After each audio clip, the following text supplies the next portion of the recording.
Hello guys, இந்த வீடியோவில் நம்ம மீதம் இருக்கக்கூடிய 5 ஆண்டு திட்டத்தை பார்க்க போறோம். அதாவது 6வது 5 ஆண்டு திட்டம். நம்ம இதுல பார்க்க போறது 6வது 5 ஆண்டு திட்டம். இதுவரைக்கும் நம்ம 5 ஐந்தாண்டுகள் திட்டங்கள் பார்த்தோம். இதுல 6வது 5 ஆண்டு திட்டம் பார்க்க போறோம். ப்ரொசீஜர் அதே தான், ஆனா என்னது சிறிய சிறிய மாற்றங்கள் மட்டும் இருக்கும். முதல்ல என்ன சொன்னேன்? இயர் 1980 85. ஓகே. ரெண்டாவது, யாரு பிரதமரா இருந்தாங்க? இந்திரா காந்தி. இந்திரா காந்தி பிரதமரா இருந்தாங்க. ஓகே. அடுத்து மாதிரி, இந்த திட்டத்துக்கு மாதிரி இல்லை. அப்ப அடுத்து நம்ம எதுக்கு போவோம்? நோக்கம் போவோமா இல்லையா? அந்த நோக்கம் இங்க சிம்பிள் தான். பொருளாதார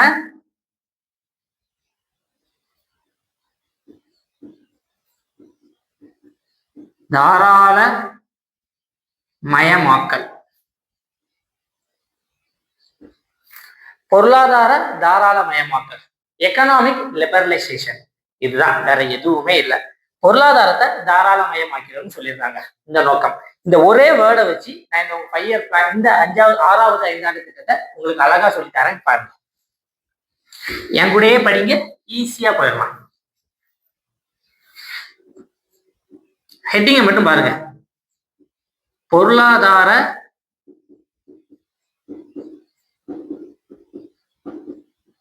தாராள மயமாக்கல், எக்கனாமிக் லிபரலைசேஷன் அப்படின்னு சொல்லுவாங்க.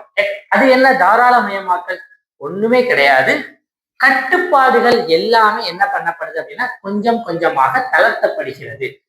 ஃபார் எக்ஸாம்பிள் பார்த்துக்கிட்டீங்க அப்படின்னா 1950 இருந்து இந்த 1980க்கு இடைப்பட்ட காலத்துல நம்மளுடைய துறைகளை பார்த்துக்கிட்டீங்க அப்படின்னா பப்ளிக் செக்டார் அண்டர்டேக்கிங் அப்படின்னு சொல்லுவாங்க. பொதுத்துறை நிறுவனம். அதனுடைய ஓனர் யார் அப்படின்னா கவர்மெண்ட், அதாவது அரசாங்கம். அதே மாதிரி இன்னொரு துறை இருந்துச்சு, அது என்ன அப்படின்னா பிரைவேட், தனியார் நிறுவனம். அதுக்கப்புறம் 3வது ஒரு துறை என்ன அப்படின்னா கோஆபரேட்டிவ், கூட்டுறவு துறை இருந்துச்சு. அதுக்கப்புறம் பப்ளிக் பிரைவேட் பார்ட்னர்ஷிப் அப்படின்னு ஒண்ணு இருந்துச்சு. ஆனா இதுல 1980க்கு முன்னாடி வரைக்கும் நமக்கு இருந்த எல்லா 5 ஆண்டு திட்டத்தையும், அதாவது 1வது 5வது திட்டத்தில இருந்து 5வது 5 ஆண்டு திட்டம் வரைக்கும் அரசு பொதுத்துறை நிறுவனங்களுக்கு முக்கியத்துவம் கொடுக்கப்பட்டது. இங்க இப்ப என்ன பண்றாங்க அப்படின்னா பொருளாதார தாராளமயமாக்கல், which means என்ன அப்படின்னா நம்ம நாட்டுல நிறைய விதமான நிறுவனங்கள் மீது, வளங்கள் மீது அரசினுடைய கட்டுப்பாடுகள் இருந்துச்சு. அந்த கட்டுப்பாடுகள் தளர்த்தப்படுகிறது. அதன் மூலமா பிரைவேட், தனியாருக்கு முக்கியத்துவம் கொடுத்தாங்க. ஓகேயா? எதுக்காக? பொருளாதாரம் தாராளமயமாக்கணும் அப்படிங்கிற ஒரு விஷயத்துக்காக. இதன் மூலமா என்ன பண்றாங்க அப்படின்னா தொழில்நுட்ப அறிவு அல்லது தொழில்நுட்பம்னு போடுங்க, டெக்னாலஜி கொண்டு வரணும் அப்படின்னு சொல்றாங்க. சோ நம்ம 1950 இருந்து 1980 வரைக்கும் நம்ம நாட்டுல இருந்த தொழில்நுட்பத்தை பயன்படுத்தி தொழில்துறைக்கும் சரி, வேளாண்மைக்கும் சரி, பல்வேறு துறைகளுக்கு பயன்படுத்தி இருக்கோம். ஆனா இங்க தொழில்நுட்பத்தை இன்ட்ரடியூஸ் பண்ணணும்னு சொல்றாங்க. அப்ப கண்டிப்பா தொழில்நுட்பத்தை இன்ட்ரடியூஸ் பண்ணணும்னா என்ன ஆகணும்? தனியார் துறை வரணுமா இல்லையா? அந்த தனியார் துறைக்கு முக்கியத்துவம் கொடுக்கிறது தான் இந்த தாராளமயமாக்கல். சோ தொழில்நுட்பம் வந்துட்டு உங்களுக்கு என்ன ஆகும்? வேலை வாய்ப்பு உருவாகுமா இல்லையா? அப்போ என்ன ஆகுது? எம்ப்ளாய்மெண்ட் உருவாகுது. வேளாண்மையில மட்டும் இல்ல, தொழில்துறைக்கும் என்ன பண்றாங்க? வேலை வாய்ப்பை உருவாக்குறாங்க. வேளாண்மையோடு தொடர்புடைய துறைகள்லையும் தொழில்நுட்பத்தை பயன்படுத்தி என்ன பண்றாங்க அப்படின்னா வேலை வாய்ப்பை கொண்டு வராங்க. ஃபார் எக்ஸாம்பிள், ஒரு பொட்டேட்டோ இருக்குன்னு, ஒரு உருளைக்கிழங்கு விவசாயம் பண்ணும்போது உருளைக்கிழங்கு விவசாயிகளுக்கு என்ன பண்ணுவாங்கன்னா விவசாய தொழிலாளர்களா இருப்பாங்க. அது சிப்ஸா போகும்போது சிப்ஸ் என்ன ஆகுது? தொழில்நுட்பத்தை பயன்படுத்தி சிப்ஸை தயாரிக்கிறாங்க. அப்ப சிப்ஸுங்கிற ஒரு தொழில் நிறுவனம் உருவாகுதா இல்லையா? அங்கேயும் வேலை வாய்ப்பு உருவாகுது. வேலை வாய்ப்பு உருவாகிட்டா என்ன ஆயிரும்? வறுமை ஒழிப்பு. வறுமை ஒழிப்பு, அதாவது பாவர்ட்டி அழிஞ்சு. வேலை கிடைச்சிட்டுனா எல்லாருக்கிட்டையும் பணம் வந்துடும். பணம் வந்துச்சு அப்படின்னா அவங்களுடைய வாழ்க்கையை அவங்க என்ன பண்ணிடுவாங்க? பார்த்துக்கிடுவாங்க. இதுக்கெல்லாம் மேல தொழில்நுட்பம் வரும்போது உட்கட்டமைப்பு மேம்படும். கண்டிப்பா இன்ஃப்ராஸ்ட்ரக்சர் டெவலப் ஆகும் அப்படின்னு சொல்றாங்க. முக்கியமா என்ன அப்படின்னா போக்குவரத்து. வேளாண்மையில இருந்து அதனுடைய மூலப்பொருட்கள் தொழில்துறைக்கு போகிறதுக்கு போக்குவரத்து ரொம்ப முக்கியம். அதுக்காக தான் எது அப்படின்னா சாலை வசதிகள், ரோடு என்ன பண்ணுவாங்க அப்படின்னா கன்ஸ்ட்ரக்ட் பண்ணுவாங்க. இது போக தொழில்நுட்பம் வரும்போது தொழில்நுட்ப அறிவு தேவைப்படும். அதுக்காக கல்விக்கு முக்கியத்துவம் கொடுப்பாங்க. அதுக்கப்புறம் ரொம்ப முக்கியம், இந்த டைம்ல தான் தொழில்நுட்பம், வேலை வாய்ப்பு. அப்ப தொழில்நுட்பம் வந்தாச்சு. தொழில்நுட்பம் வரும்போது என்னாகும்? மனிதனுடைய வளம் அதிகமாக பயன்படும். அப்ப தொழில்நுட்பம் உபரி வேலையாட்களை வெளியே தள்ளும். அப்ப அதுக்காக என்ன சொல்றாங்க அப்படின்னா, வளங்களின் மீது மக்கள் தொகை அதிகமாவாங்க. அந்த வளங்கள் மீது மக்கள் தொகையுடைய கட்டுப்பாடு, ஃபேமிலி பிளானிங், குடும்ப கட்டுப்பாடுக்கு முக்கியத்துவம் கொடுக்கப்படுகிறது. கட்டுப்பாடுக்கு என்ன பண்றாங்க அப்படின்னா முக்கியத்துவம் கொடுக்குறாங்க. அப்ப என்னவா இருக்கு? நல்லா பாருங்க. தொழில்நுட்பம் மூலமா வேலை வாய்ப்பு, அது மூலமா பணம் கிடைக்குது. வறுமை ஒழிப்பு, அது மூலமா குடும்ப கட்டுப்பாடு உருவாக்கப்படுது. குடும்ப கட்டுப்பாடால மக்கள் தொகை கட்டுப்படுத்தப்படுகிறது. இதனால் நாட்டின் வளத்தின் மீதான சுமை குறையுது. இது எல்லாத்துக்கும் தேவை உட்கட்டமைப்பினுடைய வளர்ச்சி வருது. இது போக இதுல ஒரு மிக முக்கியமான ஒரு பாயிண்ட் என்ன அப்படின்னா, நபார்டுன்னு ஒரு பேங்க் படிச்சிருப்பீங்க. NBARD, நபார்ட். அதாவது அக்ரிகல்ச்சருக்காக தனியாக உருவாக்கப்பட்ட ஒரு பேங்க் தான் என்ன அப்படின்னா நபார்ட் பேங்க். எக்கனாமிக்ஸ்ல பேங்கிங், வங்கியல்னு சொல்லிட்டு தனியா ஒரு டாபிக் இருக்கு. அதை நம்ம எல்லா பேங்கையும் பத்தி படிக்கலாம். இந்த நபார்ட் பேங்க் 1982ஆம் ஆண்டு உருவாக்கப்பட்டது. இந்த நபார்ட் பேங்கை உருவாக்குறதுக்கு ஒரு குழு இருந்துச்சு. அந்த குழுவினுடைய தலைவர் யார் அப்படின்னா சிவராமன். அப்ப சிவராமன் குழுவின் பரிந்துரையின் அடிப்படையில் நபார்ட், அதாவது தேசிய வேளாண்மை வங்கி உருவாக்கப்பட்டது. அதனுடைய ஆண்டு 1982. இது போக 6வது ஐந்தாண்டு திட்டத்தினுடைய வளர்ச்சி வீதம் என்ன அப்படின்னா 5.7%. அரசு நிர்ணயிச்சது 5.2% தான். ஆனா அதை விடையும் 0.5%, அதாவது 0.5% நமக்கு இன்க்ரீஸ் ஆயிருக்கு. 6வது ஐந்தாண்டு திட்டம் அப்படிங்கிறது ஒரு சக்சஸ்ஃபுல்லான திட்டம் அப்படின்னு சொல்லப்படுது. அடுத்து நாம 7வது ஐந்தாண்டு திட்டம் பத்தி பார்க்க போறோம்.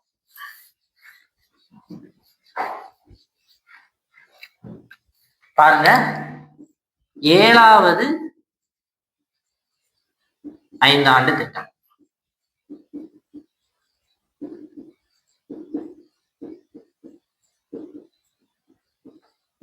ஏழாவது ஐந்தாண்டு திட்டத்தினுடைய இயர் என்ன அப்படின்னா 1985 இருந்து 1990 வரைக்கும்.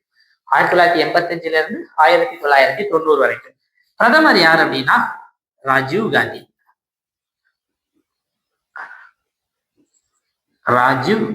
பிரதமர் யாரு? ராஜீவ் காந்தி. சோ இங்க நோக்கம் அப்படிங்கிறது என்ன அப்படின்னா அதே மாதிரி ஒரே வேர்டு தான். ஆனா நான் அதை பத்தி டீட்டெயிலா உங்களுக்கு சொல்லித்தரேன். சுயசார்பு பொருளாதாரம்.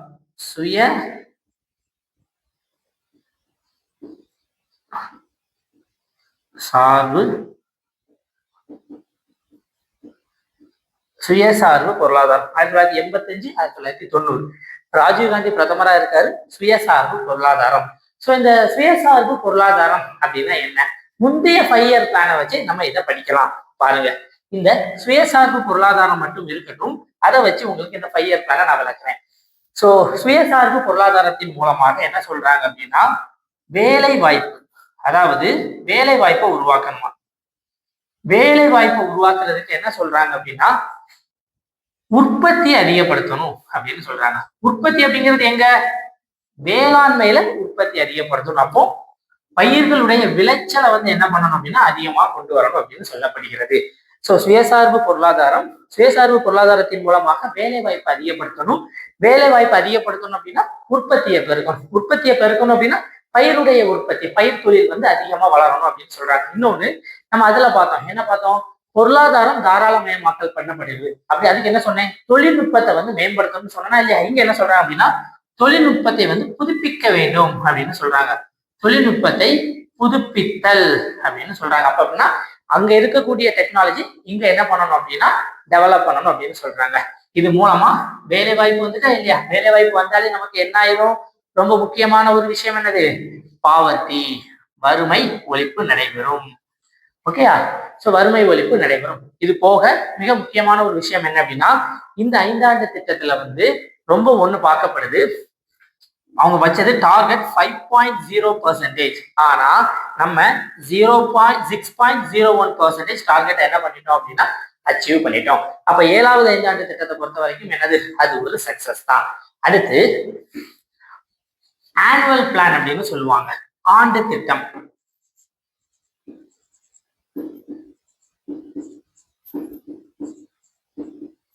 ஆண்டு திட்டங்கள். ஆண்டு திட்டங்கள் அப்படிங்கிறது 1990 இருந்து 1992 வரைக்கும் என்ன இருக்கு அப்படின்னா ஆண்டு திட்டங்கள் இருக்கு. எதுக்காக இந்த ஆண்டு திட்டங்கள் அப்படின்னு சொல்லும்போது அதுக்கு சில பாயிண்ட்ஸ் என்ன சொல்லப்படுது அப்படின்னா சொல்லப்படுது. பாருங்க, நான் சொல்லித்தரேன். ஃபர்ஸ்ட் என்ன அப்படின்னா அரசியல் நிலையற்ற தன்மை. இந்த டைம்ல தான் நம்மளுடைய முன்னாள் பிரதமர் ராஜீவ்காந்தி அவர்கள் செங்கல்பட்டுல வச்சு என்ன பண்ணப்படுறாரு அப்படின்னா கொல்லப்படுறாரு. ஸோ அதனால என்ன ஆகுதுன்னா இந்தியா ஃபுல்லா அரசியல் நிலையற்ற தன்மைக்கு வருது. இரண்டாவது ஃபாரின் எக்ஸ்சேஞ்ச் கிரைசிஸ் அப்படின்னு சொல்லுவாங்க. அந்நிய செலவாணி ஒரு நெருக்கடியான சூழ்நிலையை சந்திக்கு. அதாவது இந்தியாவில் ரிசர்வ் பேங்க்ல இருக்கக்கூடிய டாலருடைய எண்ணிக்கை அதாவது டாலருடைய அளவு குறைஞ்சிக்கிட்டே வருது. நம்மளால என்ன பண்ண முடியல அப்படின்னா இன்டர்நேஷனல் ட்ரேட் பண்ண முடியல. அதோட சேர்த்து என்னதுன்னா பிஸ்கல் டெபிசிட், இந்தியாவில் நிதி பற்றாக்குறை ஏற்படுது. ஸோ இந்தியா அதிகமான அளவு கடன் வாங்கியிருக்காங்க, கடனை திருப்பி செலுத்த முடியல. இதனால இன்ஃபிளேஷன் அப்படின்னா என்னது? பணவீக்கம். பணவீக்கம்னா என்ன? நான் முன்னாடியே சொல்லி தந்திருக்கேன், பொருளினுடைய மதிப்பு கூடுதல். இந்த மாதிரியான ஒரு மிக முக்கியமான ஒரு நெருக்கடியை இந்திய அரசு என்ன பண்ணிட்டு இருந்தா இந்திய அரசு சந்திச்சாங்க. ஸோ அந்த நெருக்கடியில இருந்து இந்தியாவை காப்பாற்றணும், இந்தியாவுடைய பொருளாதாரத்தை என்ன பண்ணணும் அப்படின்னா நிலைநிறுத்தணும், மீட்பு பண்ணணும் அப்படிங்கிறதுக்காக 1992 மிக முக்கியமான 8வது ஐந்தாண்டு திட்டத்தை கொண்டு வந்தாங்க. அதுதான் நம்ம அடுத்து பார்க்க போறோம். 8வது ஐந்தாண்டு திட்டம்.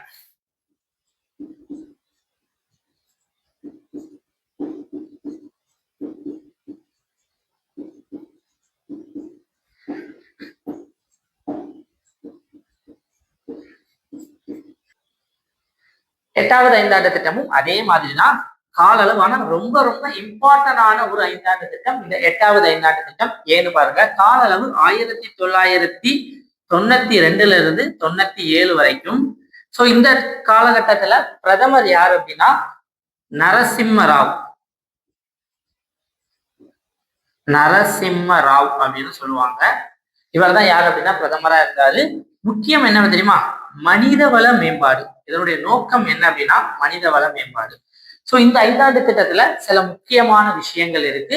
ஸோ அதனால நான் என்ன பண்றேன் அப்படின்னா அதை கொஞ்சம் டீட்டெயில்டா சொல்லித்தரேன், பாருங்க.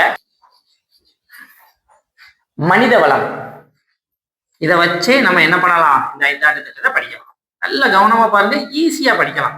மனித வளம், ஒரு மனிதனுக்கு அவன் வளம். மனித வளம் அப்படிங்கிறது உலகத்திலே சிறந்த வளம்னு சொல்லுவாங்க. இயற்கை வளத்துல ஒரு நல்ல வளம் அப்படிங்கிறது இந்த மனித வளம் தான். அப்ப இந்த மனித வளம் நல்லா இருக்கணும் அப்படின்னா அவனுக்கு என்னென்ன தேவை? கல்வி தேவை,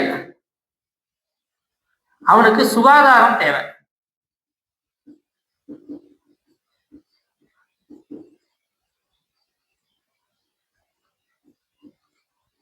வேலை வாய்ப்பு தேவை.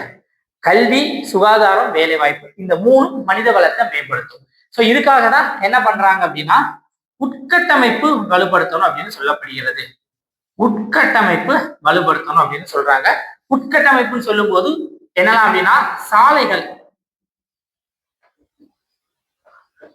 தகவல் தொழில்நுட்பம்,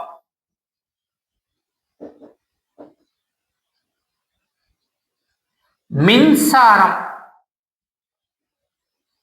இதை என்ன பண்ணணும் அப்படின்னா அதிகப்படுத்தணும்.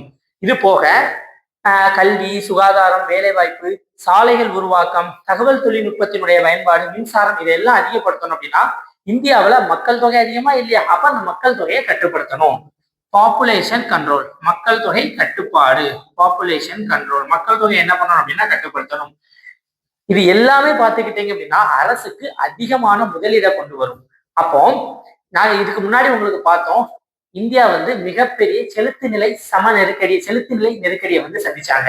இந்தியாவுல இன்ஃபிளேஷன், பணவீக்கம் அதிகமா இருந்துச்சு, பொருளாதார நெருக்கடி இருந்துச்சா இல்லையா? அப்போ ஒரு மனித வளத்தை டெவலப் பண்றதுக்கு அதிகமான கோடி முதலீடு என்ன பண்ண முடியாது அப்படின்னா எந்த ஒரு அரசாலையும் என்ன பண்ண முடியாது அப்படின்னா கொண்டு வர முடியாது. ஸோ அதுக்காக தான் பிரைவேட் செக்டார், முக்கியமா பார்த்துக்கிட்டீங்க அப்படின்னா தனியார் துறைக்கு முக்கியத்துவம் கொடுத்தாங்க. ஸோ அதுக்காக தான் புதிய பொருளாதார திட்டம் அப்படின்னு சொல்லக்கூடிய ஒரு புதிய பொருளாதார திட்டத்தை கொண்டு வந்தாங்க. அதற்கு பேரு தான் எல்பிஜி. எல் மீன்ஸ் லிபரலைசேஷன் தாராளமயமாக்கல். P மீன்ஸ் பிரைவேட்டைசேஷன் தனியார் மயமாக்கல். G மீன்ஸ் குளோபலைசேஷன் உலகமயமாக்கல் அப்படின்னு சொல்லக்கூடிய மூன்று மிக முக்கியமான விஷயங்கள். இது எப்ப கொண்டு வரப்பட்டுச்சு அப்படின்னா 1991 கொண்டு வந்துட்டாங்க. பட் அது நடைமுறைப்படுத்தப்பட்டது 8வது ஐந்தாண்டு திட்டத்துல. லிபரலைசேஷன் என்ன, ஒரு எக்ஸாம்பிள் சொல்றேன். இப்ப இந்திய நாடு இருக்கு, இந்திய நாடு தாராளமயமாக்கல் பண்ணப்படுது அப்படின்னா இந்திய நாடு தன்னுடைய பொருளாதாரத்தில் இருக்கக்கூடிய அனைத்து கட்டுப்பாடுகளையும் இழக்கின்றது. அதனுடைய அர்த்தம் பொதுத்துறை, அதாவது அரசு நிறுவனங்கள் மற்றும் அரசு தன்னுடைய கையில வச்சிருந்த எல்லா துறைகளையும் என்ன பண்ணுது அப்படின்னா முக்கியமான துறைகளை மட்டும் அவங்க வச்சுக்கிட்டு மற்ற எல்லா துறைகளையும் யாருக்கு கொடுத்துருந்தாங்க அப்படின்னா பிரைவேட்டுக்கு கொடுத்துருந்தாங்க. ஸோ அப்ப லிபரலைசேஷன் பண்ணோம்னா பிரைவேட் ஒவ்வொரு துறைக்குள்ளேயும் வராங்க. அப்ப அதுதான் என்னது பிரைவேட்டைசேஷன். ஸோ இந்த பிரைவேட்டைசேஷன் வரும்போது மிக முக்கியமான ஒரு விஷயம் என்ன அப்படின்னா குளோபலைசேஷன் நடக்குது. அதாவது பொருள் என்ன நடக்குது, உலகமயமாக்கல் நடக்குது. பிரைவேட்னு சொல்லும் போது இந்தியன் கம்பெனி மட்டும் இருக்க மாட்டாங்க, ஃபாரின் கம்பெனியும் இருப்பாங்களா இல்லையா. அப்போ என்ன பண்ணுது, இந்தியா உலக நாடுகளுடைய நிறுவனங்களுக்கும் தன்னுடைய வாயிலை திறந்து வைக்குது. அதுதான் உலகமயமாக்கல். அப்ப இந்த உலகமயமாக்கல் அதிகமா இந்தியாவுல FDI அப்படின்னு சொல்லக்கூடிய ஃபாரின் டைரக்ட் இன்வெஸ்ட்மெண்ட், வெளிநாட்டு அந்நிய முதலீடு இந்தியாவுக்குள்ள, வெளிநாட்டு நேரடி முதலீடு அதாவது அந்நிய நேரடி முதலீடு இந்தியாவுக்குள்ள வருது. இது ஒரு மிக முக்கியமான ஒரு ஐந்தாண்டு திட்டம், இந்த 8வது ஐந்தாண்டு திட்டம். 8வது ஐந்தாண்டு திட்டத்துடைய வளர்ச்சி என்ன அப்படின்னா 6.8%. இது போக இதுல மிக முக்கியமான ஒரு விஷயம், 8வது ஐந்தாண்டு திட்டத்தின் போது 1995 இந்தியா உலக பொருளாதார அமைப்பு வேர்ல்டு ட்ரேட் ஆர்கனைசேஷன்ல உறுப்பினராக சேர்றாங்க. இது எல்லாமே 8வது ஐந்தாண்டு திட்டம். அடுத்து நம்ம பார்க்க போறது 9வது ஐந்தாண்டு திட்டம். இனி உள்ள ஐந்தாண்டு திட்டங்கள் எல்லாமே சின்னதுதான். சோ 9வது ஐந்தாண்டு திட்டத்தை பொறுத்த வரைக்கும் என்னன்னா இயர் 1997 இருந்து 2002 வரைக்கும். அந்த டைம் பார்த்துக்கிட்டேன் அப்படின்னா வாஜ்பாய், அடல் பிகாரி வாஜ்பாய் இந்தியாவுடைய பிரதமரா இருக்கிறாரு. இயர் 1997 2002 பிரதமர் வாஜ்பாய். 3வது என்ன நோக்கம், என்னது, ஈஸி தான், சமூக நீதியுடன் கூடிய வளர்ச்சி. சமூக நீதியுடன் கூடிய வளர்ச்சி. இங்க பாத்துக்கிட்டீங்க அப்படின்னா சமூக நீதி அப்படின்னா என்ன இருக்கணும், சமூகத்துல ஏற்றத்தாழ்வுகள் இருக்கக்கூடாதா இல்லையா. சோ அதுக்காக முதல்ல என்னன்னா வறுமை ஒழிப்பு. சோ வறுமை என்ன பண்ணப்படணும் அப்படின்னா ஒழிக்கப்படணும். அதே மாதிரி தனியார் நிறுவனங்களுக்கு என்ன பண்ணணும் அப்படின்னா முக்கியத்துவம் கொடுக்கணும். தனியார் நிறுவனங்களுக்கு முக்கியத்துவம் கொடுக்கணும். இது மூலமா வேலை வாய்ப்பை என்ன பண்ணணும் அப்படின்னா அதிகப்படுத்தணும். சமூக நீதியுடன் கூடிய வளர்ச்சி, வேலை வாய்ப்பை அதிகப்படுத்தணும். இது மூலமா நம்ம 6வது ஐந்தாண்டு திட்டம் 8வது ஐந்தாண்டு திட்டத்துல என்ன சொன்னேன், மனித வளம்.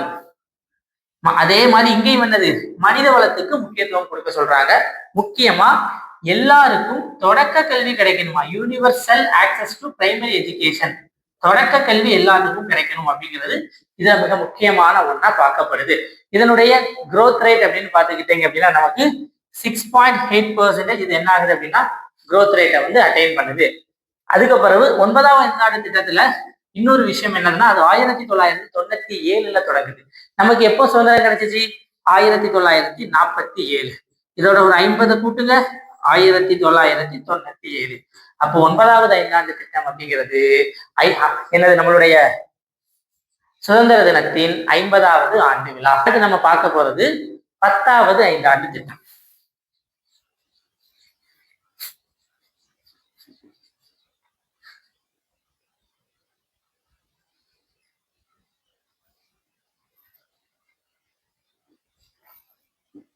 பத்தாவது ஐந்தாண்டு திட்டம் நம்ம என்ன பண்ண போறோம் அப்படின்னா பார்க்க போறோம். 10வது ஐந்தாண்டு திட்டத்தினுடைய கால அளவு 2002 இருந்து 2007 வரைக்கும் 10வது ஐந்தாண்டு திட்டம். 10வது ஐந்தாண்டு திட்டத்தின் போது அது தொடங்கப்படும் போது வாஜ்பாய் அவர்கள் இந்தியாவினுடைய பிரதமராக இருந்தார்கள். இந்த ஐந்தாண்டு திட்டம் நடைமுறையில் இருக்கும்போது மன்மோகன் சிங் அவர்கள் பிரதமராக இருந்தார்கள். அப்போ இந்த ஐந்தாண்டு திட்டத்துல 2 பிரதமர்கள் இருக்காங்க. இதனுடைய 10வது ஐந்தாண்டு திட்டத்தினுடைய நோக்கம் என்ன அப்படின்னா ஈஸியா பாருங்க, 10 வருடம் அப்படின்னு எழுதுங்க. 10 வருடங்கள். இது என்னடா 10 வருடங்கள் அப்படின்னா வேற ஒண்ணும் இல்லை. இந்த 10 வருடங்களுக்கு தான் இலக்கு வச்சிருக்காங்க. தனிநபர் வருமானம் இரட்டிப்பு, தனிநபர் வருமானத்தை 2 மடங்காக மாற்றணும். அதே மாதிரி வறுமைய 15% வந்து என்ன பண்ணணும் அப்படின்னா குறைக்கணும். வறுமைய 10 வருஷத்துல 15% குறைக்கணும். தனிநபர் வருமானத்தை 2 மடங்கு ஆக்கணும். அதுதான் இதனுடைய மிக முக்கியமான நோக்கம். இது போக இதனுடைய வளர்ச்சி வீதம் என்ன அப்படின்னா 6.8%. ஓகே, அடுத்த 5வது திட்டம் என்ன அப்படின்னா 11வது ஐந்தாண்டு திட்டம். இந்த 11வது ஐந்தாண்டு திட்டம் என்ன? இயர் 2007 இருந்து 2012 வரைக்கும். பிரதமர் யார் அப்படின்னா அவர் தான் மன்மோகன் சிங்.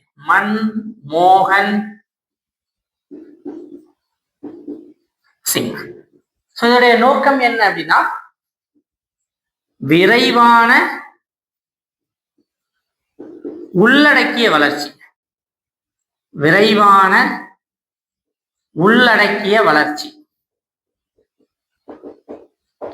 வளர்ச்சி விரைவா இருக்கணும். உள்ளடக்கிய வளர்ச்சி, அது என்ன உள்ளடக்கிய வளர்ச்சி? நாட்டினுடைய வளர்ச்சி அனைத்து சமூகங்களையும் உள்ளடக்கியதாக இருத்தல் வேண்டும். அது என்ன அப்படின்னா பின்தங்கிய சமூகமாகவும் இருத்தல் வேண்டும், முற்பட்ட சமூகத்தினராகவும் இருத்தல் வேண்டும், பிராமணர்கள் ஆகவும் இருத்தல் வேண்டும், சூத்திரர்களாகவும் இருத்தல் வேண்டும். அனைத்து மக்களையும் அதனுடைய வளர்ச்சி சென்றடைய வேண்டும். அதுதான் என்னது அப்படின்னா உள்ளடக்கிய வளர்ச்சி. இது 8% வளர்ச்சியை எட்டியது 11வது ஐந்தாண்டு திட்டம். அடுத்து 12வது ஐந்தாண்டு திட்டம். 12வது ஐந்தாண்டு திட்டம் 12வது ஐந்தாண்டு திட்டத்துடைய இயர் என்ன? 2012 இருந்து 2017 வரைக்கும். அப்ப பிரதமராக இருந்தவர் யாரு? திட்டம் தொடங்கப்படும் போது மன்மோகன் சிங். நடைமுறையில் இருக்கும்போது தற்போதைய பாரத பிரதமர் திரு நரேந்திர மோடி அவர்கள். சோ இந்த திட்டம் பார்த்துக்கிட்டீங்க அப்படின்னா அதே மாதிரிதான் விரைவான உள்ளடக்கிய